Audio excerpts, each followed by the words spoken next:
Kembali lagi di sini barengan sama Desti dan juga Desti masih bersama dengan Ibu Siti. Fitri. Oh Fitri, Iya. Dari Siti sih aku. Bareng sama Ibu Fitri, kita masih tetap membahas dengan sesuatu yang sudah Ibu rintis dari awal, dari dulu gitu ya, yaitu Papis Jus ini ya. Iya. Nah tadi di akhir Desi sempat nanya nih, kalau misalkan Papis Jus ini punya arti tersendiri nggak sih? Apakah cuma sekedar nama aja Papis Jus gitu kan? Apa sih artinya? Ada deh sih, papis itu artinya payu pisang. Oh jadi itu singkatan? Iya, artinya payu pisang. Artinya kalau Indonesianya kan laku banget. Nah, kita kalau bisa itu buat brand itu ada arti sebuah doa. Betul. Iya kan, gitu. Jadi ucapan adalah doa itu Iya, emang benar gitu ya. betul deh sih. Jadi akhirnya memilih kata payu pisang aja deh gitu kan, disingkat akhirnya jadi Papis Jus gitu. Iya. Oh itu awal mulanya kenapa dikasih nama Papis Jus gitu. Oke. Berarti mungkin kalau sekarang kalau misalkan ini kan sudah berjalan cukup lama. Awal mula berjalannya itu di tahun 2000 berapa sih mungkin? 2015 di bulan Agustus Juli Agustus Juli. bulan itu kita udah mulai trial buat jus. Terus akhirnya kita buat kita bikin brand. Terus abis kita bikin brand, terus kita bikin tagline di tahun berapa gitu. Akhirnya kita bikin tagline-nya segernya bikin happy. Oh, tagline-nya segernya bikin happy. Wih, Iya. mantap banget. Ini beneran emang udah segar terus bikin happy lagi ya. Iya gitu. Tadinya sih tagline-nya pengennya gini deh. Apa tuh? Pengen menyegarkan seluruh dunia. Tapi ntar kan saingan tuh sama yang minuman bersoda. Nah, iya bener banget. Akhirnya kita ambil aja segernya bikin happy. Gitu Iya, ya. Segernya bikin happy, bener-bener. Berarti kalau dari tahun 2015 sampai sekarang tahun 2020, waduh cukup lama banget ya. Udah Iya. hampir 5 tahun kurang lebih. Iya. Berarti perjalanan 5 tahun ini banyak lika-likunya nggak sih? Banyak banget. Mungkin boleh nggak sih kalau misalkan diceritakan sedikit gitu lika-likunya selama kurang lebih 5 tahun ini? Selama 5 tahun ini sih jujur aja secara omset dari awal kita itu tuh memulainya tuh dari kecil. Alhamdulillah lama-lama omset kita besar banyak gitu kan. Tiba-tiba qadarullah ketika kita sudah punya bisnis plan di awal 2020 mau buka 30 cabang, qadarullahnya ternyata corona datang. Ya kan? Iya. Nah, tapi itu tidak membuat kita patah semangat. Kita tetap punya bisnis plan lagi, apalagi nih dalam kondisi seperti ini kita supaya kita tetap fight. Yang intinya sih gimana karyawan kita tuh jangan keluar dan kita tetap bisa gaji karyawan kita. Itu deh sih. Iya betul. Karena kan Iya, kita betul. selama ini tahu ada beberapa pemberhentian karyawan gitu Betul, ya di Desi. perusahaan. Nah sementara ibu sendiri memikirkan gimana caranya supaya kita tidak memberhentikan karyawan. Iya. Ya, jadi akhirnya mencoba terobosan lagi yang lain, Betul. cari usaha lagi Iya. supaya kita itu nggak memberhentikan karyawannya Betul. gitu ya. Malah yang ada nambah, Des. Wah nambah. Iya. Berarti kalau di total sekarang udah ada berapa karyawan yang ikut gabung? Kalau di untuk jus itu ada 3, berlima sama kita, ya kan. Kalau aku kebetulan nambah lagi usaha jual buah segar, Waduh. ya kan. Jual lagi bakmi ayam, gitu. Karena saya melihat lingkungan sekitar nih banyak sekali pengangguran, apalagi lulusan tahun 2020 ini ya. Betul. Itu banyak sekali pengangguran di luar sana gitu. Sampai aku melihat karyawan yang baru masuk aja nih, yang baru kemarin ini, mereka tuh sampai pokoknya semangat banget kerjanya karena dia pikir saya harus bisa menghidupi hidup saya dari hasil kerja saya. Betul. Tandanya apa? Kan kondisinya lagi sulit banget gitu. Iya. Jadi saya termotivasi karena mereka juga punya mimpi yang besar dan saya juga termotivasi gimana caranya usaha-usaha yang saya rintis ini tetap fight gitu. Betul. Oke. Waduh, ini salah satu cerita yang luar biasa sekali pastinya ya untuk semua sahabat Yasi. Tapi yang bikin Desi jadi penasaran karena kadang kan ketika kita mau memulai bisnis, kita sering ragu, kita sering takut karena yang pertama pasti karena modal. Iya. Terus yang kedua takut gagal. Nah, untuk di poin yang kedua ini takut gagal, mungkin Ibu pernah mengalami situasi di mana bisa dikatakan nggak balik modal gitu? Oh, jadi gini, kalau bisnis itu sebenarnya untuk pertama kan rata-rata orang nggak mau mulai takut nggak punya modal dan takut gagal.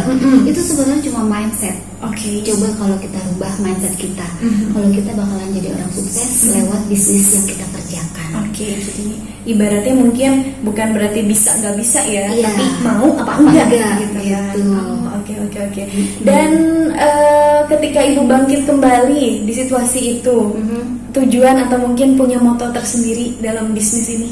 Saya pengen jadi orang kaya agar kekayaan saya bermanfaat untuk umat. Wih, luar biasa. Itu. Orang tuh kadang kalau misalkan ditanya pengen kaya aja gitu kan, Iya. udah gitu, tanpa Iya. tahu nanti ketika udah kaya mau apa. Tapi Iya. ini paket komplit, saya pengen kaya dan juga bisa bermanfaat untuk umat. Yes. Luar biasa sekali.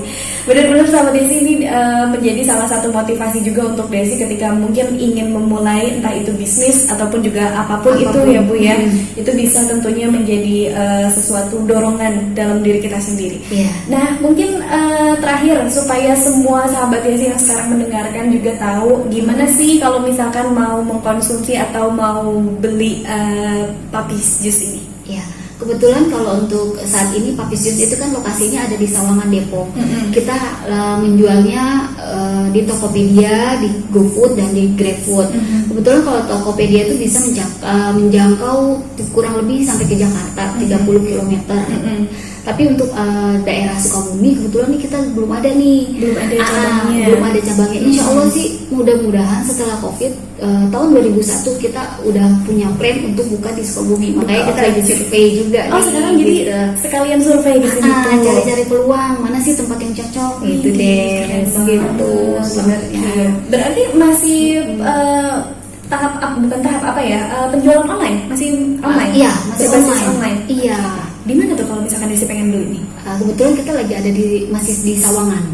Di Sawangan Village di Enggak, Depok. maksudnya toko online-nya gitu. Toko online-nya Iya. di Tokopedia Papis Juice atau di IG-nya Papis Juice itu nanti bisa dibantu oleh admin kita. Oke, jadi langsung nanti diarahkan gitu ya, mau Betul. pesan berapa, kemudian Iya. juga dikirimnya kemana. Iya, gitu. betul. Aduh, siap. Terakhir mungkin ya, apalagi Iya. ya, pesan dan kesannya deh. Jadi pengen tahu, karena kan bisa dibilang ibu salah satu pebisnis, apalagi udah 5 tahun gitu kan, Iya. merambah di dunia ini, sesuatunya udah pasti ngerasain gitu kan, pahit manisnya. Jadi mungkin untuk generasi muda sekarang yang mau memulai bisnis, ibu mau kasih sedikit wejangan atau tips gitu kan? Boleh. Jadi gini, bisnis itu nggak cuma perkara modal. Modal itu nanti ngikutin. Oke. Yang ada nanti kalau kita sudah do the best, melakukan yang terbaik dalam bisnis kita, usaha kita, nanti yang ada orang tuh ngejar-ngejar kita. Gitu loh. Investor tuh banyak. Kalau kita mau kalau misalkan perkaranya cuma modal terus kita nggak punya uang, nggak pasti kok harus pinjam gitu loh. Iya. Apalagi pinjam ke bank misalkan gitu. Nanti malah banyak kok sebenarnya di Indonesia tuh banyak orang kaya banget sebenarnya. Cuma yang penting kita pokoknya do the best untuk usaha kita. Pokoknya kerjakan apa yang bisa kita kerjakan, dari mulai hal yang kecil, dari mulai yang kita suka. Pokoknya dari hal yang kecil, pokoknya lakukan saja. Nanti akan ketemu jalannya sambil terus diasah, dan nanti akan ketemu begini. Nah itu sih Des, aku menjalani Papis Juice tuh begitu. Jadi lebih ke terus aja jalani gitu, Iya, jangan gitu. pantang menyerah. Iya, gitu kan. pokoknya yang pasti kita harus punya tujuan yang jelas. Goal kita tuh mau apa sih? Kalau aku jujur aja ya, kalau misalkan minuman bersoda itu bisa menyegarkan dunia, aku minimal deh Papis Juice bisa menyegarkan Indonesia. Wih, benar banget. Jadi nggak langsung terobosannya ke luar gitu ya. Iya. Coba di yang sekitar dulu gitu kan. Pasar di Indonesia tuh banyak banget. Terus orang luar negeri itu sebenarnya datang ke Indonesia itu dia mencari pasar, karena orang Indonesia itu orang konsumtif dan kaya-kaya sebenarnya. Des. Betul. Emang betul ya, karena Gitu. kalau misalkan kita lihat kayaknya Indonesia lebih ya ibaratnya konsumtif daripada produktif itu ya. Iya gitu. Siap. Aduh. Siang ini kita udah punya banyak ilmu lagi tentunya. Setelah kita udah sharing-sharing, kita udah tahu juga tentang pebisnisnya gitu kan apa, dan senang banget Desi bisa ketemu dengan ibu di sini. Sama-sama Desi. Teman-teman, mungkin lain waktu kita bisa ketemu atau mungkin juga menjalin kerjasama lagi dengan yang lain gitu ya.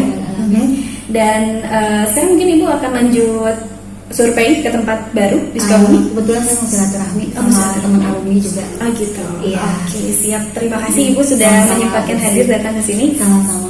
Semoga kita bisa ketemu lagi ya. Alhamdulillah, mudah-mudahan insya Allah. Sehat selalu ya bu ya. Ya. Dan sukses terus buat Papis Juice. Amin. Segernya bikin happy. Yes.